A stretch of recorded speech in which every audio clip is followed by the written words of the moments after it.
So I didn't want that war, to be used, in that way. And I feel that we as veterans, it's just a sort of peculiar thing, because you don't want to make a big deal of being a veteran. Oh, yeah. But you want to make a little deal of being a veteran. By that I mean, after all, there are veterans and there are veterans. The fact that you're a veteran doesn't mean that you necessarily speak the truth, because there are veterans who speak lies. Remember Bush? The elder, the smarter. Well, the slightly smarter. Yeah. There are all sorts of veterans. Yeah. And yet, yes, there's something to be a veteran and to have something special to say to people. And we are, I think, in a special position to talk about war in a way that has a little more weight to it than other people who speak about war. And I think we're in a position to, talk, well, in a sense we're in a position to speak, as I did in Washington, for the dead, who are not here to speak for themselves, speak for the people we knew who died and the people we didn't know who died in wars. We're in a position to speak for all those who were injured in wars and who are not speaking for themselves. And we're here even to speak for all the hidden casualties of war. The people who come back and they're alive and they don't have any apparent injuries. They have their arms and their legs, but they're in some way their lives have been distorted by the war that they're in. And we're in a position to speak for those people, say something for them, because the people in Washington don't care about them. All those people who came back from Vietnam, and of course some of them came back in wheelchairs, and some of you are in wheelchairs, and some of them came back without arms and legs, and so on. And there are others who came back apparently whole, but not really whole.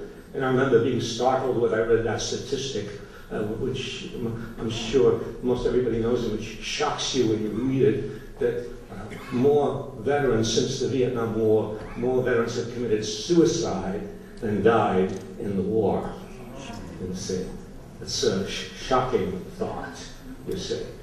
But and remember in the Gulf War, and remember how our authorities bragged about how few casualties we had in the Gulf, a few hundred casualties and so on.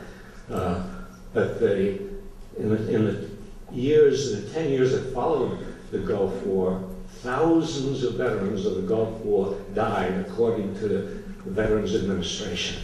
Thousands were dead. These were young people.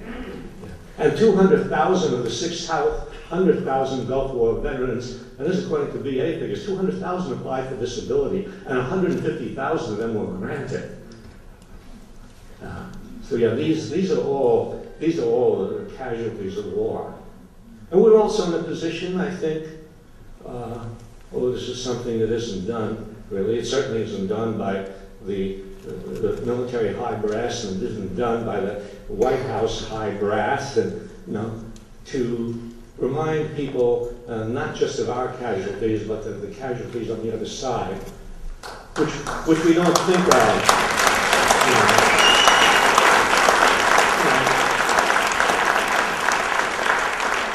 Which we're not trained to think of, and which in fact, and many of you have had the same experience I did, and when I was flying bombing missions, I was not aware, I didn't think about the human beings who were down there on the receiving end of these bombs.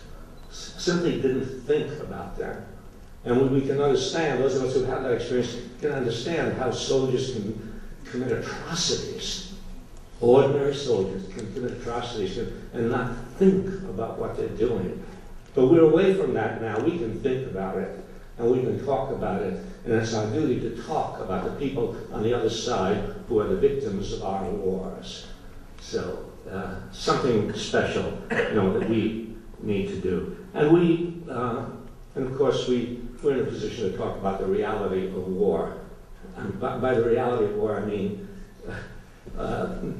away from the abstractions and away from the euphemisms and away from the promises and the war for democracy, the war for liberty, all those words, that are used, and to confront people with, this is what war is. This is what war is like.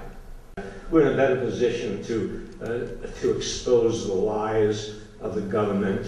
I remember, of all people, Kipling, the great imperialist, said, but he acknowledged some things, And at one point he wrote, I think, this little couplet of, if any ask why we died, tell them because our fathers lied. Wow. Yeah. So for a moment I had a soft feeling for Kipling. Well, we're in a position to explain to people and to talk gently to young people and to everybody about the difference between fighting for your country and fighting for your government. The difference between fighting for people, for human beings, and fighting for Halliburton, fighting for the profiteers, fighting for the war makers. Big difference. We're in a position to talk about patriotism and how patriotism does not mean simply going along with what your government does, but patriotism means supporting the principles for which your government is supposed to stand. I mean, that's the whole idea. That's what the democratic philosophy is as expressed in the Declaration of Independence. Governments are artificial creations. Governments are not holy. Governments are set up, according to the Declaration of Independence, governments are set up by the people in order to bring about certain things, equality, equal right to life, liberty, the pursuit of happiness. And when governments become destructive of those ends, the language of the Declaration, then it is the right of the people to alter or abolish the government.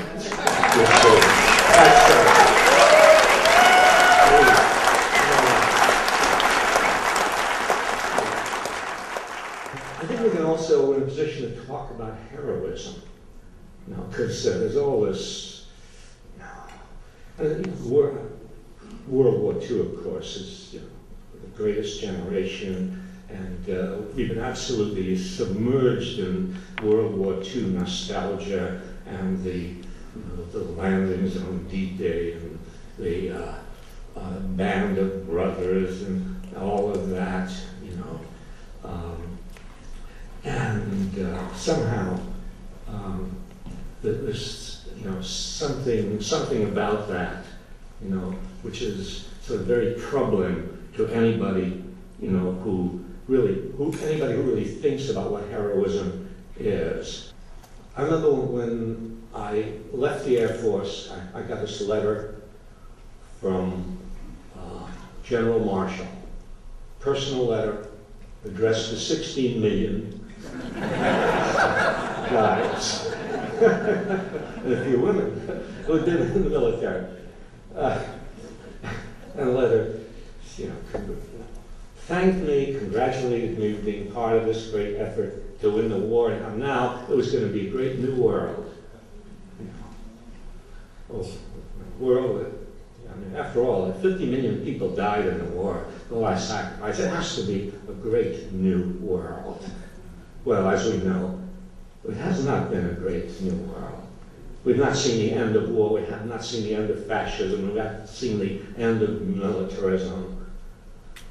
But it seems to me that what we are about, what we are trying to do, us veterans, non-veterans, all of us who gather today opposing, the present war, we are trying finally to fulfill that promise that was made to us to create a world without war and with justice. Thank you.